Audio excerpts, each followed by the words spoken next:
So today's section of the Path of Perfection is chapter 4, Moderation in Yoga. So we can discuss a little bit about why we have to do yoga, what yoga is, where yoga takes us, and I will try and fit in an IT example as Praveen suggested, because actually it sparks something that does come into mind. That's something that we can use to understand why we're in this material world, and actually how fleeting and temporary this material world is. So before we start, I'll chant a verse from the Bhagavad Gita, the 6th chapter. The 6th chapter of the Bhagavad Gita is called Dhyana Yoga, and it's Lord Krishna is giving us a process by which we can actually perform yoga, how we should sit, how we should meditate, even how we should eat, how we should work, how we should perform recreation, how much we should sleep. So Lord Krishna is giving us advice on that so that we can practice the proper yoga system. So the verse is Samam Kaya Shiro Grivyam Tarayan Achalam Stira Sampreksha Nasikagram Swam Dishaschana Valokayam Prashantatma Vigrata Bir Brahmachari Vrate Stita Mana Samyamyamachchito Yukta Asita Matpara. One should hold one's body, neck and head erect in a straight line and stare steadily at the tip of the nose. Thus, with an unagitated, subdued mind, devoid of fear, completely free from sex life, one should meditate upon me within the heart and make me the ultimate goal of life. So Lord Krishna is giving us instruction of how we should meditate on Him within the heart. Krishna is within our hearts. We come to the temple and we see the Lord Krishna, Srimati Radharani, Sitaram Lakshman Hanuman. We see the Murti in front of us and we take darshan of the Murti.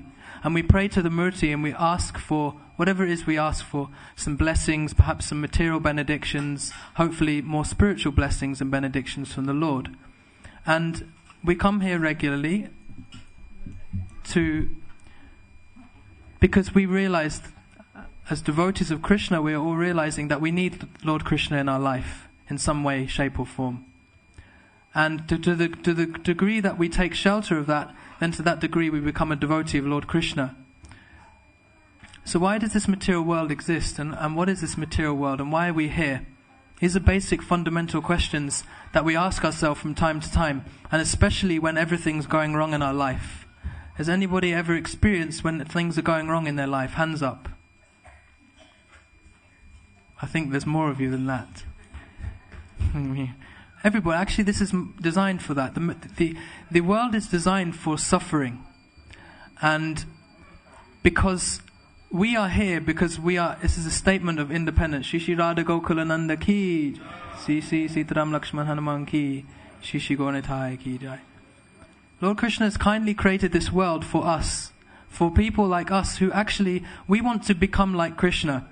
It's very difficult to understand that because we're not aware of that. But our physical body, our body that we have, the desires that we carry, the relationships that we have, if we just spend a little time just to analyze where we are, what we're doing, and just a little introspection, we actually come to the conclusion that we want to be the enjoyer. We think we're doing everything, and we want to enjoy everything around us, either directly or indirectly. Perhaps if we want somebody else to enjoy, but because we get enjoyment from them enjoying, especially family members, then that is also, because they're an extension of us, then that is also what we call extended enjoyment or extended selfishness. We are all selfish. And there's nothing wrong in admitting that. Out there in the material world, in our work situation, the corporate world or in the materialistic world, there's nothing wrong with being selfish. It's encouraged. It's encouraged to be selfish. It's encouraged to succeed ahead of the next door neighbor, ahead of your colleagues. Keep your colleagues down so you can promote yourself and climb to the top of the corporate ladder and take the position of a managing director or some sort. So we have that inbred in us that we should squash the enemy, the opposition. Not everywhere. Obviously, we're all sitting here, we have slightly different consciousness, which is why we're all sitting here today, because we want to acknowledge Krishna as the enjoyer. So this is going on in the material world like that, and actually everything is being exploited. We are exploiting, and people are exploiting us. In the spiritual world, this is completely opposite. Everything is centered around the Krishna's pleasure. And we are satisfied, completely ecstatic and satisfied with being an instrument of Krishna. If I was to sit here and think to myself, I'm talking and I'm speaking and I'm addressing you and I'm instructing you and I'm looking like this and I'm on a higher seat, I've completely misunderstood the purpose of spiritual life. Because spiritual life is about being an instrument of the Lord. It's not about enjoying. It's not about fulfilling our envy and material desires and motivations. Shishirada Gokulananda ki jai. So in our original position, we have no ego, we have no false ego, we have no identity of I, me or mine. Because we don't have an identity of I, me and mine, we don't have this conception that I want to enjoy, or I am doing this, or I am doing that. If we practice spiritual life very seriously, not religious life, but spiritual life, and we make the connection that we don't belong in this world, to the degree that we make that connection act on that platform of actually the soul, then we'll understand, actually Krishna is doing everything through us. Krishna is enjoying through us now, and Krishna is doing everything through us now, either directly or again indirectly through material nature. The analogy is that when a young boy and he wants to lift up a barbell, weights, heavy weights beyond what he can lift, and the father's looking over him, he picks those weights up, but what the father's doing is actually picking up for him, but the boy thinks he's picking them up. It feels light. That is what is actually happening. So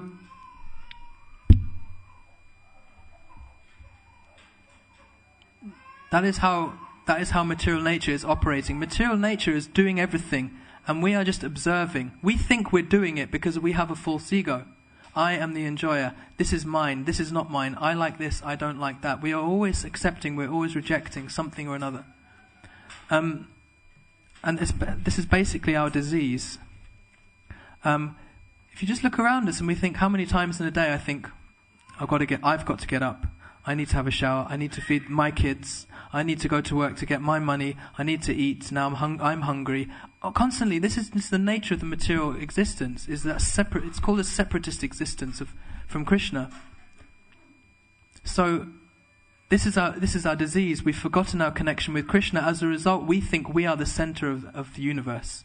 You get stuck in a traffic jam. You just need to realize, I need to be here. I'm impatient. Anger. And all the time situations come up. And somebody upsets us on the road and cuts us up in a car, and we become angry at them. Who are you? This is me. I am driving my car, and you nearly crashed my car into my car. Everything's me and mine. It's natural. It's a natural material condition. So this is what we created. We chose to leave the association of Krishna. We chose to say, actually, let me see what it's like to be to be the enjoyer. Let me see what it's like to be the position of Krishna.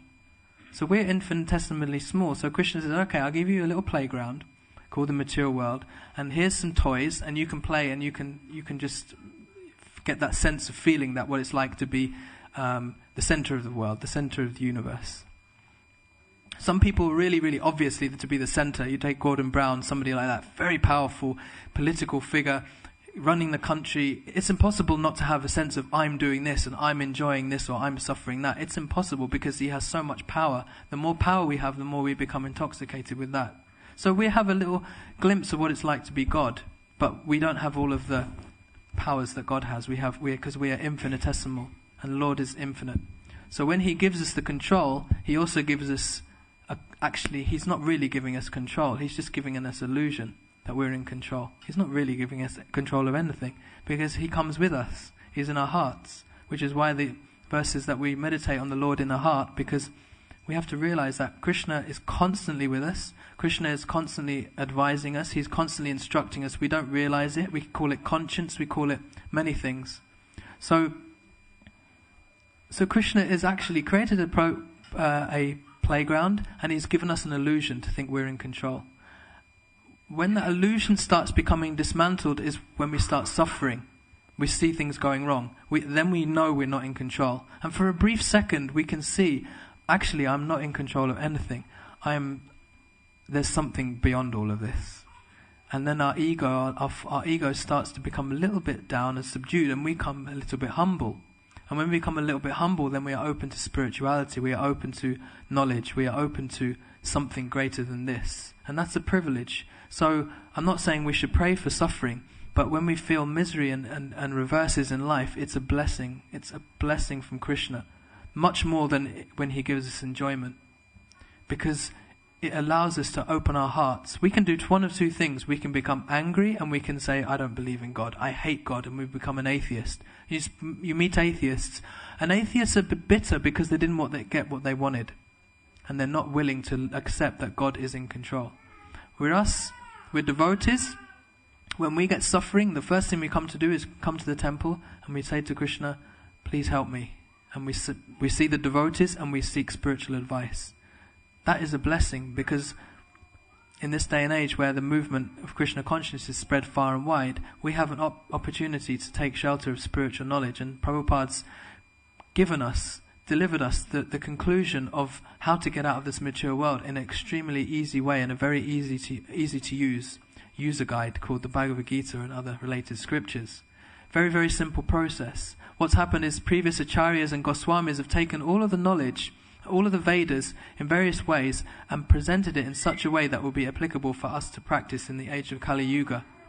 And Prabhupada's taken that message, brought it to the West and presented it to all the Westerners. Any creed, any colour, any race, any sex, culture, it doesn't matter. This is knowledge for the soul. The soul is the same.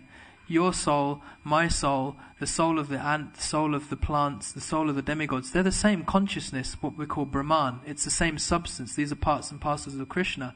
Some of them have more powers and some of them have little powers. We can squash an ant with a foot, but then Gordon Brown can squash us with his MI5 or whoever needs to be. So there's always somebody we can squash, and there's always somebody we can be squashed by. So a little bit of introspection knowledge, then we can understand actually we don't really belong here. This is a transient, temporary existence.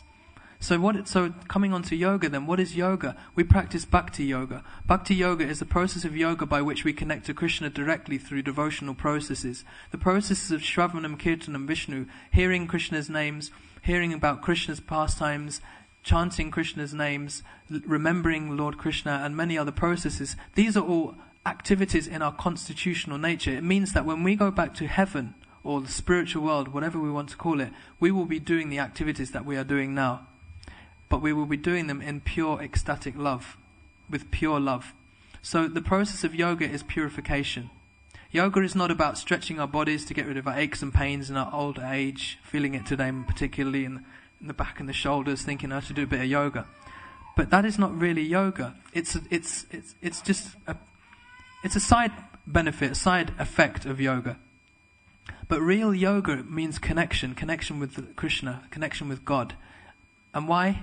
Not because it's something new in this modern age that we should do. It's our constitution. We are constitutionally connected with God. Actually, we are not disconnected. Prabhupada said that we aren't disconnected from God. We're not disconnected from Krishna, even right here, right now. We've simply forgotten our connection. Yoga is about remembering that connection, restoring that connection. It's there. In a flash we can have it if we do want it. So yoga means then to regulate our lives in such a way to start to minimize the bodily needs, and so we can increase the soul, the presence of the soul within us. The soul is here. We are the soul. But we have an illusion. We have this illusion that I am the body. That's our dilemma. So we're a prisoner inside in that vehicle, machine.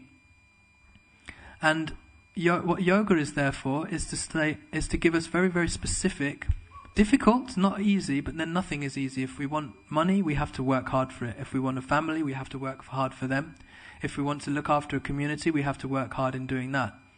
If we want to pursue a hobby, everything requires effort and work. So similarly, to leave this material existence, to get spiritual bliss, to get our spiritual constitution, the perfect relationship that we're looking for, which is our relationship with God, requires some work, some efforts, a lot of efforts. So therefore the first instruction of yoga, anywhere you go to yoga, if it's a genuine yoga, they will tell you you're not the body. Most yogas nowadays, they may say, yes, we're not the body, but then at the same time, they indulge in intoxication, they indulge in illicit sex and various other behavior that actually reinforces the bodily concept. When we experience physical pleasures, physical pain is a different thing, and mental pains, because they actually make us want to give up this body immediately. You don't sit there thinking, oh, I'm really suffering today, I'm happy with it. It's great to suffer. We want to get out. When we're experiencing happiness, some pleasure, then actually we start to become reinforced in our cage. This food's nice, so we start to eat nice palatable foods and we think this is reality. We start to enjoy sexual connections with the opposite sex and we think this is reality. We start to watch the television. We do all of these things that just come through the eyes and through all the five senses. We experience these phenomena called sense objects, called gratification. Natural, because we're looking for pleasure. It's not that it's wrong, it's a natural thing to look for pleasure, because this is the constitution of the soul.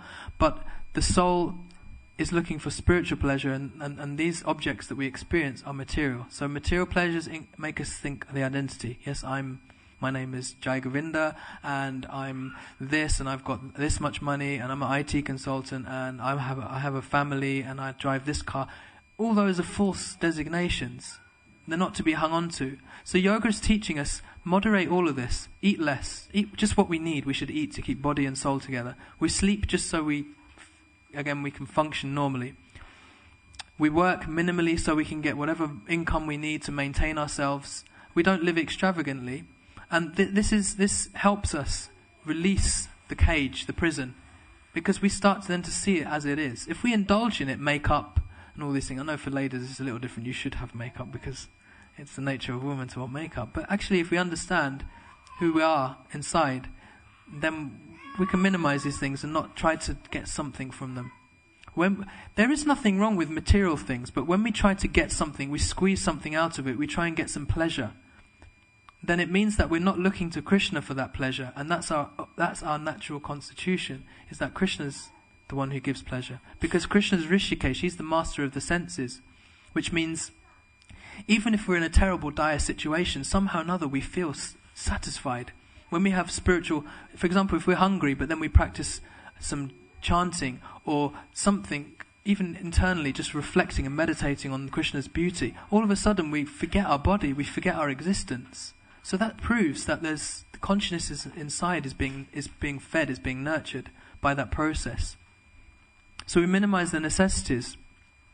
And there's 4 aspects of how to minimize what Lord Krishna is describing in here, how we should actually meditate. But we should do meditation every day. Whatever meditation it is, ideally it should be on the names of God, of Krishna. If we have other meditations, they should give us peace. Ultimately we're looking for that peace. So we can just calm everything down, a bit of shanti, from everything that's going on around us in our busy lives, because it is hectic, it's difficult. So we concentrate the mind. Lord Krishna says that we fix our mind, stare steadily at the tip of our nose when we're doing some dhyana or meditation, because that fixes the mind in a particular point. If we close our eyes, sometimes we can go to sleep, some people don't. So, and then with so once we can stare at a single point, this is a yoga, we can fix our mind. So sometimes, for example, there's various different practices, mindfulness and various things, where we can actually just close our eyes and just sit with our breathing for a few minutes. And all of a sudden, everything just calms down. Everything, all the madness, oh, my kid's this is chatter of the mind, is saying my money, oh God, I've got to go to this meeting, I've got to get home on time, oh, the train's really packed. Anywhere we are, it doesn't matter. You can drop everything and just go somewhere quiet, secluded, away from all of that, and just connect with yourself. And this is the process of self-realization. Because ultimately, where does the feelings that we get from all of these activities, where does it all end up? It ends up in a feeling in our hearts, inside ourselves. When we drink something that tastes nice, inside we feel satisfied. When we eat some food that feels good, we feel satisfied. When we have a relationship with somebody, where we've served somebody or made them feel happy about something, inside we feel satisfied. And this satisfaction is what we're ultimately looking for, this internal satisfaction. So this is the nature of the soul, constantly looking for that happiness, for that peace. So the peace we get by that meditation, we just sit and just be peaceful and be with ourselves. So staring at the tip of the nose, And then fearlessness, it says free from fear, devoid of fear, with an unaged fear constantly. We can sit down with ourselves for a minute and just be peaceful and quiet, but all of a sudden we fear. Oh, my boss, he's going to wonder where I am. Or, my wife, she's going to get on my case because I'm going to be late. Or the kids are going to be upset, unhappy. I've got to look after the kids. I've got to do this. We've got to run around and do all these things. We do most of the stuff that we have to sometimes out of fear. Because if you just stop it, it doesn't matter. We don't realize how much we're subdued by fear. When Krishna's talking about sitting on a kusha grass, on a mat, he's also referring to yogis going to the jungle and sitting on a mat, because the mat repels various reptiles and insects, so it stops them coming up and biting while you're doing meditation. Tigers is a different thing altogether, but naturally when you're sitting there, and you might be thinking, especially in the jungle, you're thinking there's a tiger could come and eat me at any time. Obviously we don't have that in London where we work, or if in our offices, there's not going to be any tigers anytime soon. But the fear is the same thing, same principle. Oh, I've got to earn this much money. Oh God, I've got to do this much. I've got to have this meeting. It's all it's fear-based. So we should subdue that fear, because Krishna will look after all that. He's doing everything anyway. And then free from sex life is another aspect. Again, something that agitates our mind, very much so, because this is the root, the highest pleasure in the material world is that sex life. So free from those feelings. Then when we have that meditation, so we concentrate our mind, we become fearless, we don't worry about being pulled in different directions. We're free from agitated mind of sex life. So therefore celibacy is required to give us the determination to be able to sit in our meditation. And then Krishna says, one should meditate upon me with the heart and make me the ultimate goal of life. So as I was saying, we come to the temple, we see the deity, and we take darshan and we pray.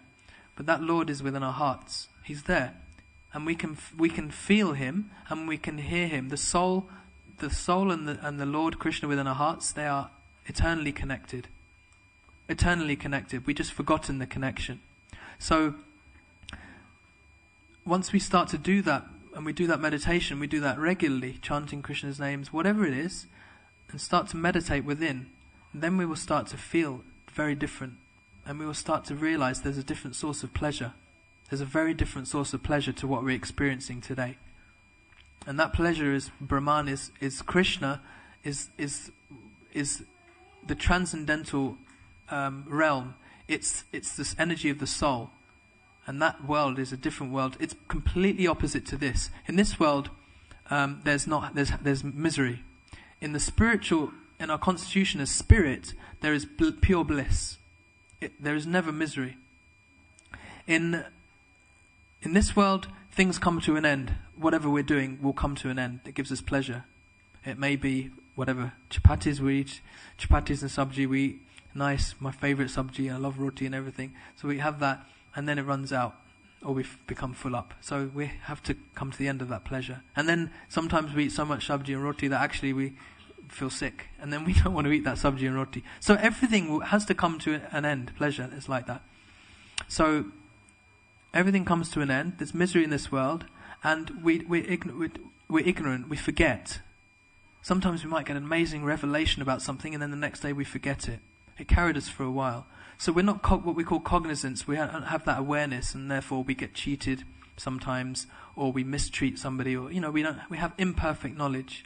So in the spiritual world, we're completely cognizant about everything, about our fully identity, the identity of our relationship with God, everything. That cognizance is there. So in the spiritual world, it's topsy-turvy. Everything we don't, that's struggling up here, in the spiritual world, we don't have that struggle.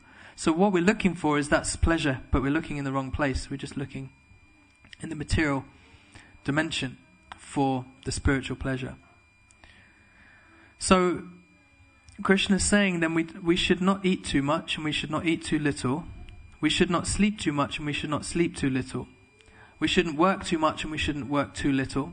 It's easy to work too much. For myself, I find it work too little is easier actually, lazy. But if you overwork, sometimes we become very addicted, workaholics. So we shouldn't work too much or too little. We shouldn't have too little recreation, too much recreation. If we have too much recreation, then we just get carried away with frivolity and frivolous games and just chill out, if we don't relax enough, then we don't have that time for ourselves and just down tools and not worry about everything. So Krishna's giving us instructions how we should perform our yoga in that way. This is moderation. Again, this is aspects. If we eat too much, we become diseased. We become overweight, obese, and that reinforces our conception with the body, because that carries a lot of suffering with it as well. So we have to be careful. We have to look at our body as a temple. We look after it. So Krishna gives us these instructions for moderation. When we start to practice this moderation, we start to get a sense that we are somebody different. If we are fully absorbed in the body, then we, even actually too much suffering and too much misery, we can't actually take the time to contemplate that I'm somebody different from the body, that I'm the consciousness, the Chetan inside that, that's me, that's actually the source of happiness and the source of everything. So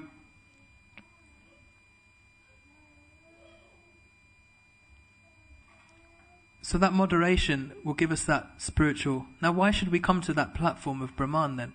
So we do our yoga, Krishna's instructions, there's much more to it. Sometimes it's difficult. Actually, once we start to control our senses and start to moderate, even reduce our sleep a little, reduce our eating, our mind will kick back. Because our mind at the moment has got control over everything. Our mind is reigning over us and we don't realize it. It's got full reign control over. And once we start to push back on the mind a little bit, it's like the mind turns around and says, "What are you doing?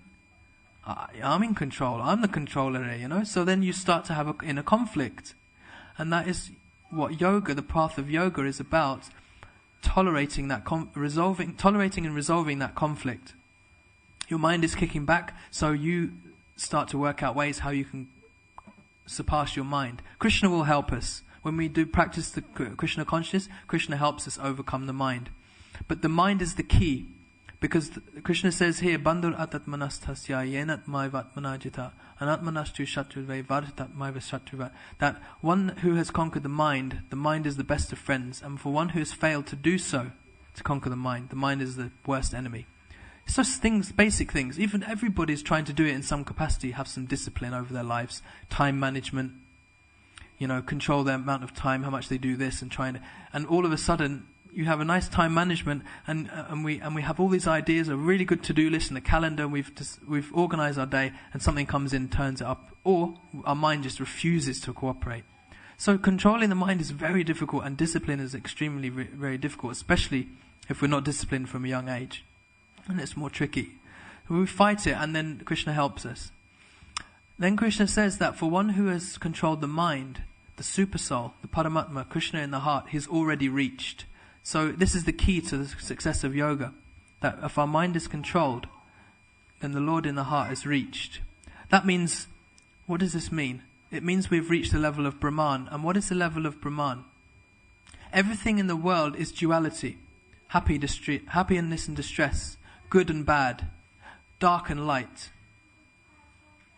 hunger and having overeaten, so many things. Everything has an opposite.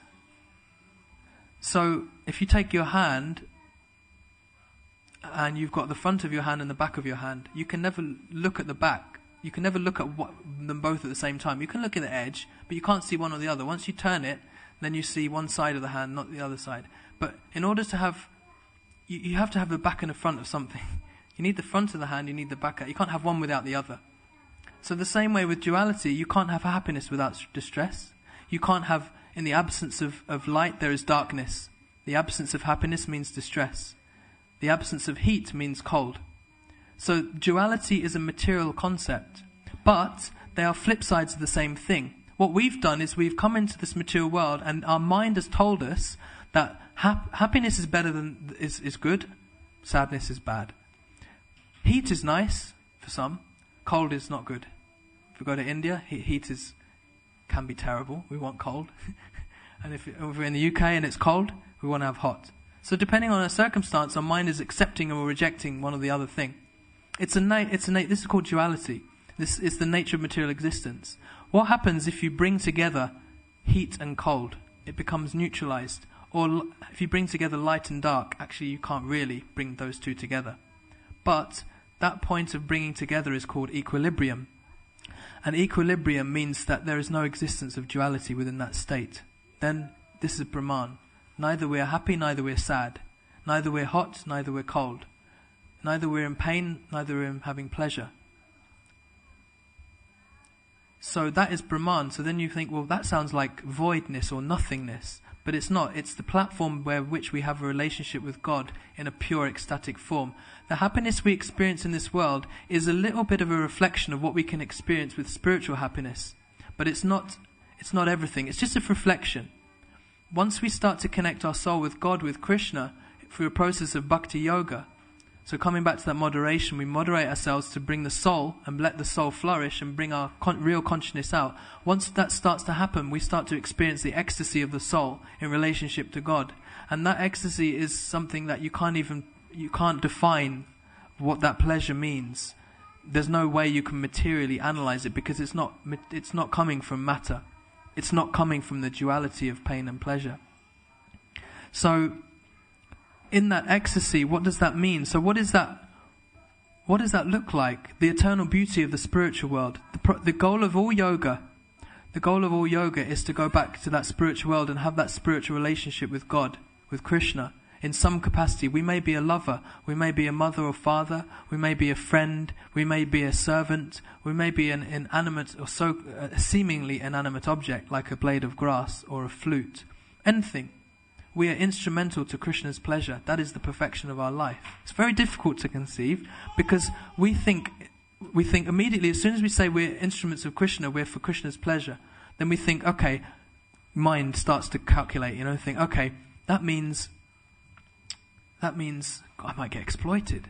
Because when we become an instrument to somebody in this world, we usually get exploited. They usually want something out of it. Maybe we submit ourselves to somebody, and then they take advantage. They may take our money, or they take our time, or they just emotionally dump on us, or something like that. So we start to develop a hardened attitude towards service, towards other people, because we've actually done it in the wrong way. Becoming instrumental for others, it's a misconception. We've done it in a slightly different way. With God, He will never exploit us, because Krishna, the energy, the beauty of Krishna, it's all good. Krishna is all loving. Krishna does not exploit. Krishna does not... The nature of relationship between the soul and Krishna is the servant and the served, the servant and the master. But that is our constitution. It's actually, when we experience pleasure, that is a reflection of the pleasure of the relationship of the soul with God in its serving and enjoying mood or original position. So there's no question of Krishna exploiting us. We should have faith that Krishna won't exploit us. We belong there. And once we pray to Krishna, we come here and we pray to Krishna, we take his prasadam, and we're already surrendering to Krishna to a degree. We just have to take that another step and just say, Krishna, what more can I do for you? How can I become more of a servant? Because as we become more of a servant, we enjoy more. In the material world, when somebody becomes more of a servant, they become exploited more. But in the spiritual world, everything is reverse. So whatever we experience in this world, we can understand that it's just switched on its head in the spiritual world.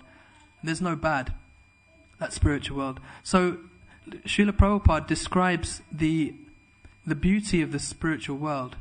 That what is the beauty of the spiritual world? What do the people look like? What do I do there in the spiritual world? What does Krishna look like? So Srila Prabhupada explains. I'll read something small from a purport.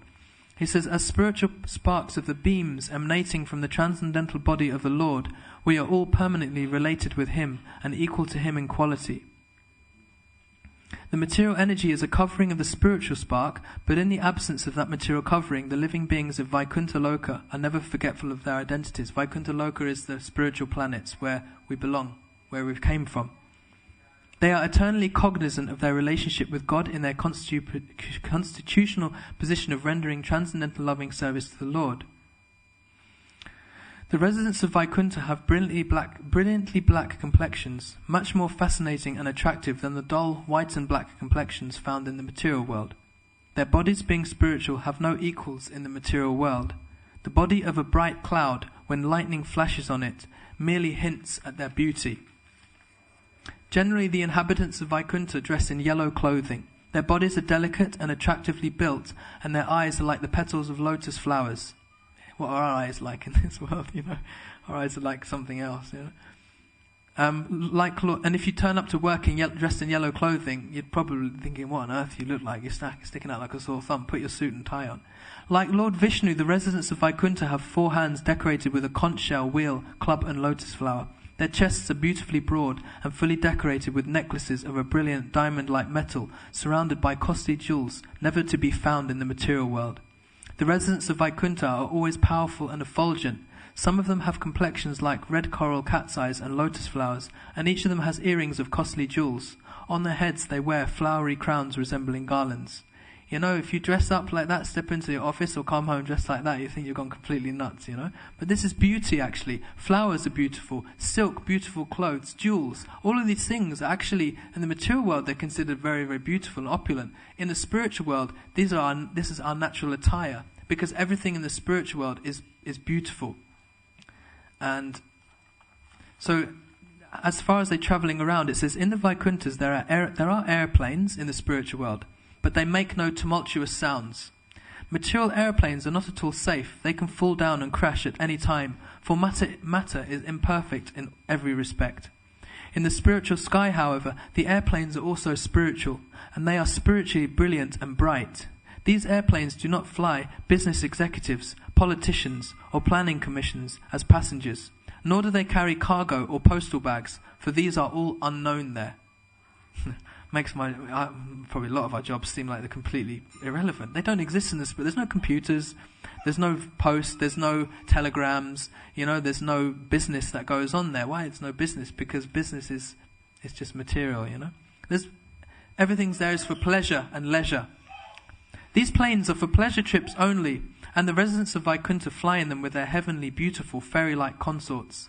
Therefore, these airplanes full of residents of Vaikuntha, both male and female, increase the beauty of the spiritual sky. We cannot imagine how beautiful they are, but their beauty may be compared to the clouds in the sky, accompanied by silver branches of electric lightning. The spiritual sky of Vaikuntha Loka is always decorated in this way. So, it's inconceivable, but everything is a festival in the spiritual world. Actually, everything is blissful. So if we take the happiness that we experience in this world, take the highest happiness that we experience in this world, it is a glint, a little tiny reflection of that pleasure in the spiritual world. If we take a little beauty of this material world, like we can look out in nature and see the sun shining, the beautiful clouds, the sky, the trees, the flowers, all this beauty, rivers. You take just that beauty is just Krishna says is a spark of my splendor. In the spiritual world, it is unlimitedly incomparable to what we see now. But we can get an idea that happiness exists. So we paint a nice picture for what that is, but that's for ultimately where we are from. It's where we belong. You come here to the temple, you pray to Krishna, we get a glimpse of that. We get an inkling of what is Krishna, how beautiful he is. We dress Krishna in flowers, costly jewelry, beautiful clothes. Krishna is elaborate. Everything about Krishna is very beautiful, and everything about the soul is very beautiful. So yoga means bringing the beauty out in ourselves, minimizing that material, because material is dead matter. It's irrelevant. What gives somebody beauty, what gives someone attraction, is not how they look. Maybe that's catches our eye initially, but there's something. The soul is ultimately the attractive point. So we start to see Krishna through the soul. We start to see Krishna in the hearts of other people. Whoever we interact with, we see Krishna within those people. Krishna is helping us. Krishna is giving us happiness, and Krishna is giving us distress. And this is his love.